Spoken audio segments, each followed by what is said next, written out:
Halo rekan-rekan, selamat datang di channel ini. Halo SN. Video kali ini rekan-rekan sekalian, saya sedikit membagikan informasi urutan prioritas honorer yang akan diangkat menjadi P3K penuh waktu berdasarkan pernyataan terbaru dari Badan Kepegawaian Negara.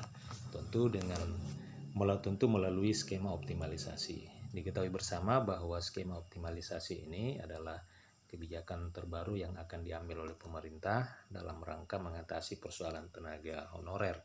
Kebijakan optimalisasi tahapannya nanti akan dilaksanakan setelah tahapan seleksi P3K tahap kedua ya, atau setelah pengumuman tahap kedua selesai dilakukan.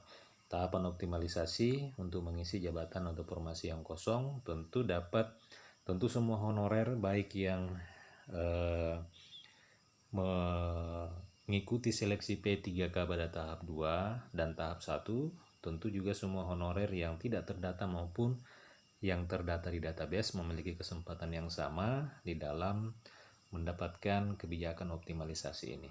Namun rekan-rekan sekalian, tentu ada urutan prioritas yang akan dilakukan untuk menempatkan para tenaga honorer agar bisa diangkat menjadi P3K penuh waktu. Bagaimana urutan prioritasnya? Silakan diikuti sampai habis video ini agar rekan-rekan sekalian bisa menerima informasi secara lengkap dan menyeluruh. Tapi sebelum kita membahas hal itu, kepada rekan-rekan yang baru pertama kali menemukan channel ini, silakan tekan tombol subscribe dan nyalakan tombol lonceng untuk terus mendapatkan informasi terbaru seputar kebijakan pengangkatan honorer menjadi P3K.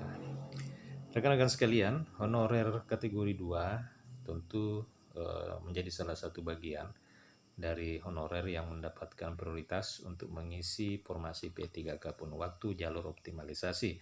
Walaupun sebenarnya honorer kedua ini masih ada yang menjadi prioritas utama ya sebelum honorer kedua. Honorer kedua ini meskipun mendapatkan prioritas teratas, akan tetapi masih ada lagi yang menempati posisi di paling awal sebelum honorer kedua ini. Pelaksana tugas Kepala Biro Humas Hukum dan Kerjasama Badan Kepegawaian Negara Vino Ditatama mengatakan bahwa pemerintah melalui Panselnas melakukan optimalisasi formasi pada seleksi P3K tahap kedua dengan urutan prioritas pengisian formasi. Adapun urutannya yang pertama adalah pelamar prioritas 1 tahun 2021. Nah, pelamar prioritas 1 ini hanya dikhususkan bagi honorer kategori guru dan bidang D4.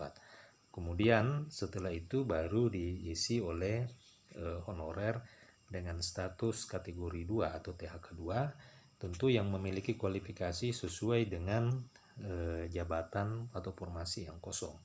Kemudian yang ketiga adalah pegawai dengan status, maksud saya honorer ya, begini pegawai honorer maksudnya dengan kode R2 dan R3 yang jabatan dan kualifikasi pendidikannya sesuai dengan formasi yang tersedia.